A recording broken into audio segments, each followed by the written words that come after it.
न खंजर उठेगी न तलवार इनसे, इनके बाजू आजमाए हुए हैं। जितना भी कसरत कर लें, जितनी भी यात्राएं कर ले, बिहार की जनता, बिहार के मतदाता उनको चारा डालने वाले नहीं हैं। बिहार कहाँ गर्त में चला गया था। बिहार का ऋणात्मक विकास हो रहा था। 2005 के पहले का बिहार और आज का बिहार।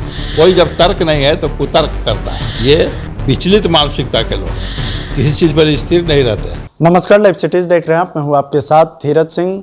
इस साल के अंत में बिहार में विधानसभा का चुनाव होना है। उससे पहले नेता प्रतिपक्ष तेजस्वी यादव और लोकसभा में नेता प्रतिपक्ष राहुल गांधी बिहार के सभी प्रमंडलों में एक साथ यात्रा निकालेंगे। हमारे साथ हैं भाजपा के वरिष्ठ नेता और सांसद डॉक्टर भीम सिंह जी। सर, चुनाव होना इस साल के अंत में, उससे पहले महागठबंधन एग्रेसिव मोड में नजर आ रहा है। राहुल गांधी और तेजस्वी यादव बिहार के सभी प्रमंडलों में एक साथ यात्रा निकालने जा रहे हैं। पहले तो कैसे देखते हैं उनकी तैयारी को? राहुल गांधी और तेजस्वी यादव जितना भी कसरत कर लें, जितनी भी यात्राएं कर ले, बिहार की जनता, बिहार के मतदाता उनको चारा डालने वाले नहीं हैं। उनकी करनी को देखा गया है। फिर बिहार में ऐसा नहीं कि उन लोगों की शासन नहीं रहा है। उनके शासन रहे हैं। 90 के पहले तो कांग्रेस का ही शासन था और 90 के बाद तेजस्वी यादव के माता पिता का शासन। तो उन दोनों शासनों को देखा गया है। और बिहार कहाँ गर्त में चला गया था। बिहार का ऋणात्मक विकास हो रहा था। जो भी विकसित हुआ था श्री बाबू के समय में और कर्पूरी ठाकुर जी के समय में, उसमें ऋणात्मक हो रहा था, मतलब घटते जा रहा था। वैसे बिहार को पटरी पर ला करके विकास के पथ पर दौड़ाने का काम एनडीए की सरकार श्री नीतीश कुमार के नेतृत्व में किया है। तो बिहार की जनता इससे अवगत है और बिहार की जनता एनडीए के साथ है। एसआईआर का मुद्दा हो या तमाम बिंदु जो बिहार में इन दिनों चल रहे हैं, उन लोगों का कहना है कि इस यात्रा के माध्यम से बिहार के लोगों तक इस मैसेज को पहुंचाएंगे कि नीतीश सरकार जो 20 साल से बिहार में है वो पूरी तरीके से बेकाम हो चुकी है बिहार में। अच्छा ही है, वो यात्रा करके बतावें। वो भाषण देंगे और जनता आंख से देख रही है कि सड़कें बन गई हैं, पुल पुलिया बन गए हैं, विधि व्यवस्था ठीक है, अस्पताल की व्यवस्था सुधर गई है, रोजगार व्यवसाय भी बढ़ रहा है, जो कर्मी हैं उनके वेतन वृद्धि हो चुकी है, व्यवस्था में इतना काफ़ी सुधार हुआ है कि विकास विजिबल है, बोल करके नहीं, विजिबल। आप आँख से देख सकते हैं, आँख से देख सकते हैं कि कितना परिवर्तन बिहार में हो चुका है। 2005 के पहले का बिहार और आज का बिहार।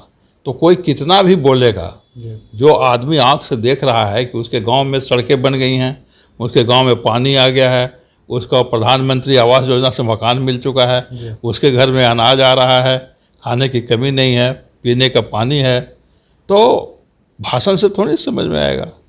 भाषण सुन के लोग ऐसी मखौल उड़ाएंगे और भाषण सुनने जनता जाएगी भी नहीं। उनके कार्यकर्ता कुछ लोग जो मुट्ठी भर बच गए हैं, कांग्रेस का तो कुछ है नहीं, जो है बिहार में तो राजद का है।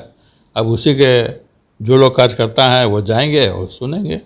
आप लगातार कह रहे हैं कि राजद का ही बिहार में है, लेकिन जिस तरीके से कांग्रेस इन दिनों एग्रेसिव मोड में आई है, चुनाव से पहले राहुल गांधी बार बार बिहार दौरे पर जा रहे हैं, क्या नहीं लगता है कि एनडीए के लिए राहुल गांधी चुनौती बन सकते हैं वहाँ पर? बिल्कुल नहीं, ये कहीं भी नहीं। ये आजमाए हुए हैं। न खंजर उठेगी न तलवार इनसे, इनके बाजू आजमाए हुए हैं।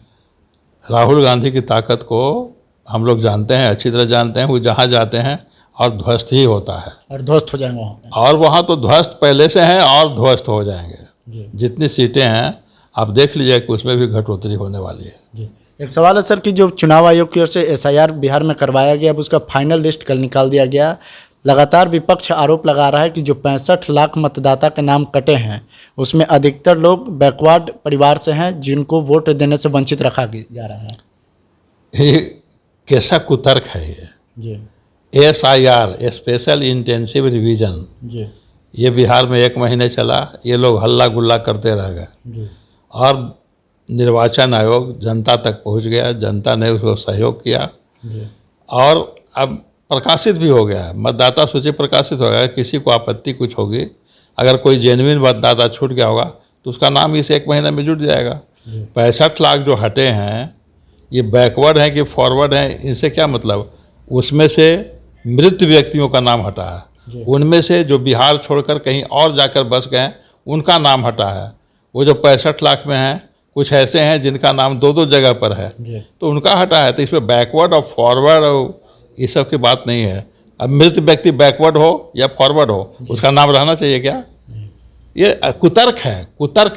कोई जब तर्क नहीं है तो कुतर्क करता है, तो ये कुतर्क है इनका, और कुतर्क को जनता अच्छी तरह जानती ये है। लोग तो बार बार आरोप लगाते हैं कि बीजेपी के इशारे पर चुनाव आयोग इस तरह का काम किया बिहार अब में। बताइए, इसका मतलब है कि जब कांग्रेस का राज था तो निर्वाचन आयोग कांग्रेस के इशारे पर काम करता था?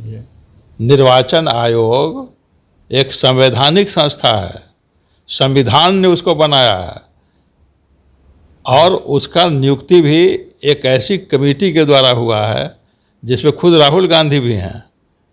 तो वो निष्पक्ष संस्था है, और 1952 से अभी तक चुनाव कर रहा है, ऐसा कोई नहीं आरोप लगाया। ऐसा इर्रिस्पॉन्सिबल, गैर जिम्मेदार नेता राहुल गांधी और तेजस्वी ही हैं जो निर्वाचन आयोग जैसे संवैधानिक संस्था पर आरोप लगा रहा है। ये तो कुछ भी बोलते हैं। अभी कुछ दिन पहले तो कह रहे थे कि हम बिहार का चुनाव का बहिष्कार करेंगे, और अब कह रहे हैं कि हम सब क्षेत्र में जाकर के जनता को बताएंगे। ये विचलित मानसिकता के लोग हैं, किसी चीज़ पर स्थिर नहीं रहते हैं, जो मन में आया वो बक दिया। चलिए, तो बहुत बहुत धन्यवाद। ये भाजपा के वरिष्ठ नेता और सांसद डॉक्टर भीम सिंह जी। दिल्ली से लाइव सिटीज के लिए मैं धीरज सिंह।